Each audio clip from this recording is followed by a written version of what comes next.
नमस्कार। महाकुंभ का महत्व केवल धार्मिक और आध्यात्मिक दृष्टिकोण से ही नहीं है, इसका महत्व आर्थिक और राजनीतिक दृष्टिकोण से भी है। इसलिए हम आज के बौद्धिक सत्र में महाकुंभ की विराटता को जानने और समझने का प्रयास करेंगे। सिंधु घाटी की सभ्यता से निकले हुए लोगों के लिए महाकुंभ शाश्वत सनातन संस्कृति और सनातन धर्म का मूल है। एक बात, महाकुंभ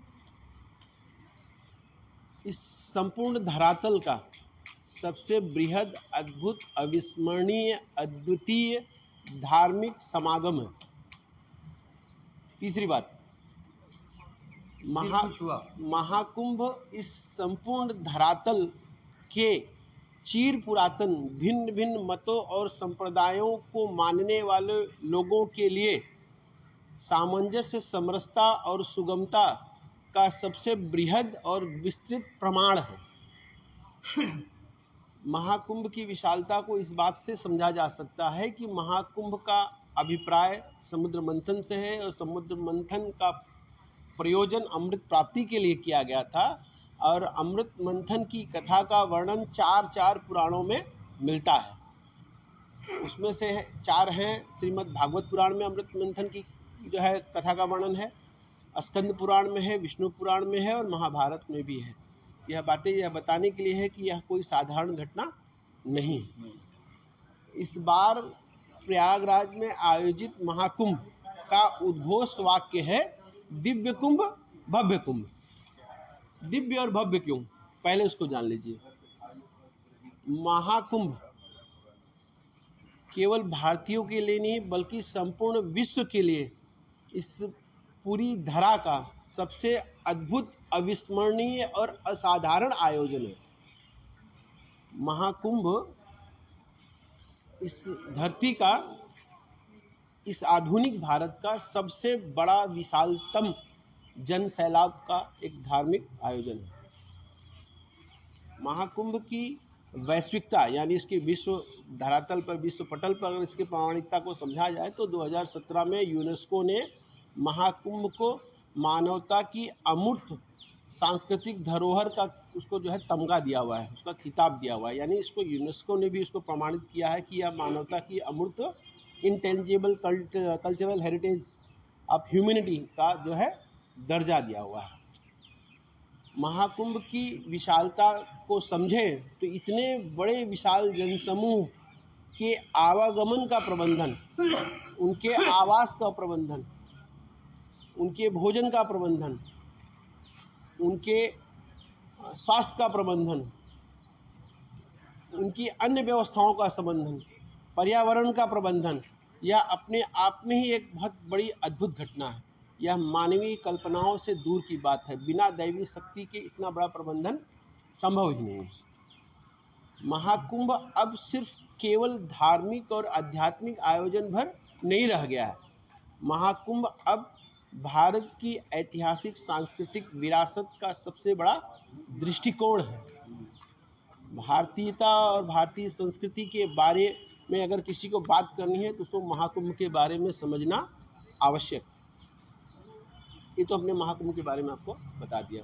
अब चूंकि महाकुंभ की कथा अमृत मंथन से जुड़ी हुई है और अमृत मंथन की प्रक्रिया को समुद्र मंथन के जरिए ही प्राप्त किया गया था, तो हम लोग थोड़ा सा इस कथा को भी समझ लेते हैं जल्दी में।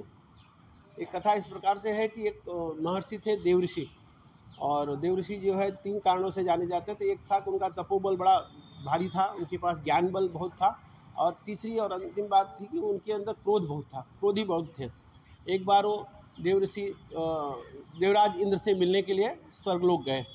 तो हमारे यहाँ एक परंपरा है कि कोई किसी व्यक्ति से मिलने जाता है तो कुछ न कुछ भेंट में ले जाता है। तो वो भेंट में जो है एक दिव्य पुष्प माला लेकर गए थे, उनको देने के लिए दिव्य पुष्प माला लेकर गए थे। तो इंद्र ने अहंकार बस क्या किया कि उस पुष्प माला को जो है हाथी के गले में उन्होंने डालने का प्रयास किया, छोड़ा, लेकिन वो दिव्य पुष्प जो है जमीन पर गिर पड़ा। और जब वो जमीन पर गिर पड़ा तो उसके बाद उस दिव्य पुष्प का प्रभाव भी खत्म हो गया और जो है दुर्वासा ऋषि को बड़ा क्रोध आया और क्रोध में उन्होंने जो है इंद्र को और समस्त देवताओं को श्राप दे दिया कि जाइए आप लोगों का जो शक्ति सामर्थ्य है और आपका जो वैभव है धीरे धीरे क्षीण हो जाएगा, आपके पास शक्ति नहीं रह जाएगी। जब यह बात जो है देवताओं को पता चली तो असुरों ने जो है देवताओं पे आक्रमण कर दिया और असुर धीरे धीरे हावी होने लगे, देवता कमजोर होने लगे। और इस प्रक्रिया में फिर जो लोग जो है भगवान विष्णु के पास गए और भगवान विष्णु से कहा कि भाई हमारे पास तो शक्ति कम होती जा रही है और हमें इसको जो है असुर लोग हमें परेशान कर रहे हैं, इसका कोई विकल्प ढूंढना पड़ेगा। तो विष्णु जी ने कहा कि ठीक है, इसका एक तरीका है, इसके लिए हम लोगों को अमृत प्रदान करने वाले अमृत का जो है खोज करना पड़ेगा, अमृत प्राप्त करना पड़ेगा और अमृत प्राप्ति के बाद हमारी शक्ति और हमारा सामर्थ्य हमें पुनः प्राप्त हो जाएगा। और इस प्रक्रिया को करने के लिए फिर चूंकि देवता बड़े कमज़ोर हो गए थे, देवता अकेले कर नहीं सकते थे, इसलिए उन्होंने जो है असुरों का भी सहारा लिया। असुरों को इस बात के लिए मनाया कि भाई हम लोग इस काम को मिल के करते हैं, मिलने के बाद जो प्राप्ति होगी उसको हम लोग आपस में बांट लेंगे। असुर इस बात के लिए तैयार हो गए। अभी सबने मिल के भी जो है अमृत मंथन की प्रक्रिया किया। अमृत मंथन की प्रक्रिया में जो है वासुकी नाग का प्रयोग किया गया, मदरांचल पर्वत का उपयोग किया गया और कछुए का प्रयोग किया गया। कछुए के ऊपर जो है मदरांचल पर्वत को रख के वासुकी नाग के जरिए जो है उसको मथा गया और मथने के बाद में उसमें से जो है 14 प्रकार के रत्न प्राप्त हुए। 14 प्रकार के रत्न कौन से थे? 14 प्रकार के रत्न में सबसे पहले जो है विष प्राप्त हुआ। उस विष को जो है भगवान शंकर ने धारण किया और धारण करने का मतलब कि उन्होंने केवल उसको गले में लाके रोक दिया, उससे उसके प्रभाव से उनका गला नीला पड़ गया और इसीलिए भगवान शंकर जो है हुआ। अमृत कैसे प्राप्त हुआ? अमृत कलश को जो है धन्वंतरी देवता जो है आयुर्वेद के जो देवता है धन्वंतरी जी, वो अमृत कलश लेके निकले। इस दोनों के दौरान जो है कई सारी चीज़ें और प्राप्त हुई। वो चीज़ें क्या है? 3 प्रकार के वृक्ष प्राप्त हुए। उसमें से एक था कल्प वृक्ष, दूसरा था वट वृक्ष और तीसरा एक वृक्ष कल्प वृक्ष, परिजात वृक्ष और एक वृक्ष था। और 2-3 शंख प्राप्त हुए और कौस्तुभ मणि मिला, तो लक्ष्मी जी निकली उसमें से, चंद्रमा जी निकले उसमें से, अप्सराएं निकली और सबको देवता और जो है लोगों ने आपस में बांट लिया। ये तो 14 चीज़ निकले। अब यहाँ पे एक जो समझने वाली बात है, हम लोग कहते हैं कि समुद्र मंथन हुआ। समुद्र मंथन का मतलब हम लोग आज के जो समुद्र हमको दिखाई देते हैं हम इस समुद्र से जोड़ते हैं। यहाँ समझने की बात है कि मंथन समुद्र का हुआ था, लेकिन कौन सा समुद्र था? वो क्षीर सागर था। क्षीर का मतलब क्षार नमक से नहीं होता, क्षीर का मतलब दूध से होता है। तो जो दूध का सागर था जहाँ भगवान विष्णु शयन किया करते थे, उसका जो है सागर मंथन हुआ था। वो उस सागर की बात हो रही है, इस सागर की बात नहीं हो रही है, ठीक है ना। तो इस तरीके से जो है समुद्र मंथन हुआ। समुद्र मंथन के बाद में अंतिम में जो है अमृत प्राप्त हुआ और अमृत प्राप्त होने के बाद में ये हुआ कि इसका वितरण किया जाए। वितरण कैसे किया जाए? सहमति तो थी कि दोनों में समान रूप से बांटा जाएगा, लेकिन समान रूप से बांटा जाता तो विश्व का जो है सबको लेना पड़ता, अमृत भी सबको लेना पड़ता, तो बड़ा दिक्कत हो जाता। इसके लिए फिर भगवान विष्णु ने जो है मोहिनी का रूप धारण किया। मोहिनी का मतलब क्या होता है? मोहिनी का होता है जो आपको अपने मुँह में फांस ले, जिससे आप छटक नहीं सकते है ना। तो उन्होंने मोहिनी रूप धारण किया। मोहिनी रूप धारण करने के बाद असुरों को वो देवताओं को इस बात के लिए जो है कन्विंस किया कि भाई मैं वितरण करूँगी और सबको समान रूप से यह जो है दे दिया जाएगा। मोहिनी के प्रभाव से असुर लोग इस बात को समझ नहीं पाए और मोहिनी ने इस तरीके से उसका वितरण किया कि सारे के सारे असुर जो है वो अमृत पाने से वंचित रह गए और देवताओं को उसका अमृत मिला। ये जो है उन्होंने देवताओं ने मोहिनी के रूप में जो है इस बात को स्थापित किया कि भाई ताकि असुर जो है अमृत ना पा सके। लेकिन इस दौरान जो है एक असुर जो स्वर भानु नाम का था, वह बड़ा चतुर था। वो उसको कहीं ना कहीं कुछ थोड़ी सी शंका उसके मन में रह गई, तो वो क्या क्या है चालबाजी आके और देवताओं की पंक्ति में बैठ गया। देवताओं की पंक्ति में बैठ गया और वो भी अमृत प्राप्त कर लिया। जब वो अमृत प्राप्त कर लिया तो सूर्य और चंद्रमा दोनों ने इस बात को भांप लिया कि यार एक तो राक्षस भी जो है इस बात को अमृत को प्राप्त कर लिया है। वो गए तुरंत विष्णु भगवान के पास, बोले असुर ने तो प्राप्त कर लिया, अब क्या किया जाए? तो भगवान विष्णु ने तुरंत जो है सुदर्शन चक्र चला दिया। सुदर्शन चक्र चलाने के बाद में उसका धड़ और सर जो है दोनों अलग हो गए।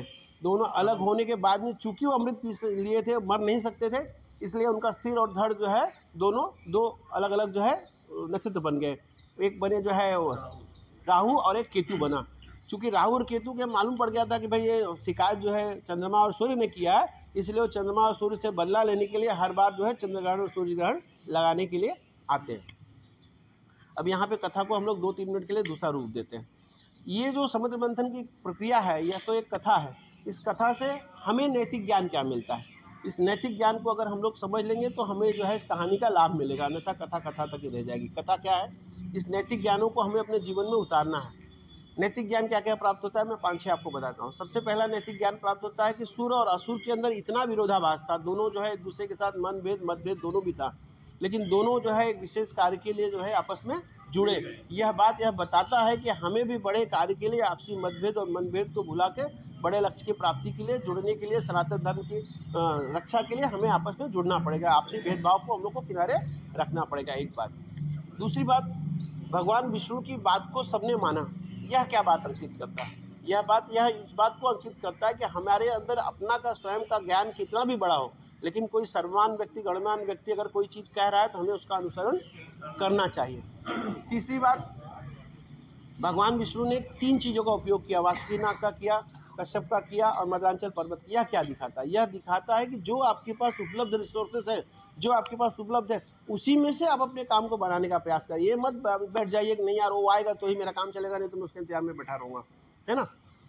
और भी बहुत सारी चीजें। इसमें एक चीज समझ में आता है कि स्वरभानु विष कैसे प्राप्त कर गया, अमृत कैसे प्राप्त कर लिया। यह इस बात को दिखाता है कि किसी भी कार्य को करते समय अगर तनिक भी लापरवाही कर देंगे तो लापरवाही का परिणाम यह होगा कि कोई ना कोई उसका लाभ ले जाएगा। तो हम किसी लक्ष्य के प्रति अगर जुटे हैं तो उस लक्ष्य के प्रति हमें सदैव सचेत रहना पड़ेगा।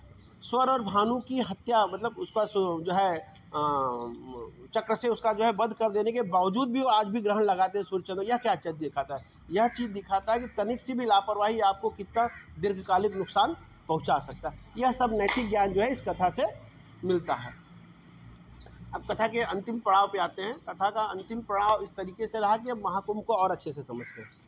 महाकुंभ की प्रक्रिया क्या है, महाकुंभ की प्रक्रिया है कि महाकुंभ जो है इस धरती पर 4 जगहों पर लगता है। 4 जगहों पर इसलिए लगता है जहाँ पर इस छीना झपट में ये जो अमृत जब प्राप्त हुआ तो अमृत प्राप्त होने के बाद में असुरों ने छल किया। असुर ने छल क्या किया कि वो पूरा अकेले प्राप्त कर लेना चाहते हैं। इस दौरान जो है देवराज इंद्र के जो बेटा था वो उसको अमृत को लेके भागा। उस दौरान थोड़ी सी छीना झपटी भी थी। उस छीना झपटी के दौरान 4 बूंद जो है 4 अलग अलग स्थानों पर गिरा था। वो 4 अलग अलग स्थान थे। सबसे पहला प्रयाग स्थान था। प्रयाग में जहाँ पे 3 नदियों का संगम है, उस संगम पर एक जो है बूंद वहाँ पर गिरी थी। दूसरा हरिद्वार में गिरा था और तीसरा जो है नासिक में और चौथा उज्जैन में गिरा था। तो हरिद्वार में गंगा नदी के तट पर महाकुंभ लगता है, उज्जैन में क्षिप्रा नदी के तट पर लगता है और नासिक में गोदावरी नदी के तट पर लगता है। अब जो समझने वाली बात और भी समझिए, महाकुंभ और अर्धकुंभ। महाकुंभ 12 साल पे लगता है, अर्धकुंभ 6 साल पे लगता है। तो महाकुंभ जो लगता है वो केवल प्रयागराज में लगता है। अर्धकुंभ जो है हरिद्वार और प्रयागराज दोनों जगह पे लगता है। उज्जैन और जो नासिक में लगता है उसे कुंभ नहीं कहा जाता, उसे सिंहस्थ कहा जाता है। सिंहस्थ इसलिए कहा जाता है क्योंकि वो वहाँ पे वो कुंभ तब लगेगा जब बृहस्पति जी सिंह लग्न में जाएंगे, ठीक है ना। तो यहाँ 2 जगहों पे हम इसे सिंहस्थ कहते हैं और जो हरिद्वार और प्रयागराज में लगता है उसको हम लोग कुंभ मेला कहते हैं। यहाँ वाले को सिंहस्थ मेला कहते हैं, ठीक है। ये चीजें हो गई। अब इसके बाद में अंतिम चीजें और समझ लीजिए। अंतिम चीजें क्या है, किसी भी कथा को, किसी भी धार्मिक आयोजन को करने और समझने और इस प्रक्रिया से गुजरने का महत्व होता है कि उस चीज को हम अपने आचरण में लाएं, उस चीज को हम लोग समझें। आज लोग अक्सर मूर्खतापूर्ण तरीके से अक्सर ये कह देते हैं कि यार हम लोग कुंभ में पाप धोने जा रहे हैं। इससे ज़्यादा जो है गलत बात हो नहीं सकती। कोई व्यक्ति कुंभ स्नान करने पाप धोने नहीं जाता है, यह बात ही अपने आप में सब गलत है। आपको कहना है कि हम पाप धोने नहीं गए थे, हम पुण्य बटोरने गए थे। पुण्य बटोरने का पाप धोने से कोई लेना देना ही नहीं है। पाप धोने के लिए प्रायश्चित किया जाता है। प्रायश्चित आप नरक में भी बैठ के कर सकते हैं, उसके लिए आपको कुंभ जाने की जरूरत नहीं है। यह एक मूर्खतापूर्ण परिभाषा है अगर कोई आपसे कहता है कि आप जो है पाप धोने के लिए स्नान करने जा रहे हैं। हम स्नान करने क्यों जा रहे हैं, हम पुण्य बटोरने जा रहे हैं, एक आत्मिक शक्ति प्राप्त करने जा रहे हैं, एक आध्यात्मिक शक्ति प्राप्त करने जा रहे हैं, हमारे संस्कारों को हम जीने के लिए जा रहे हैं, ठीक है।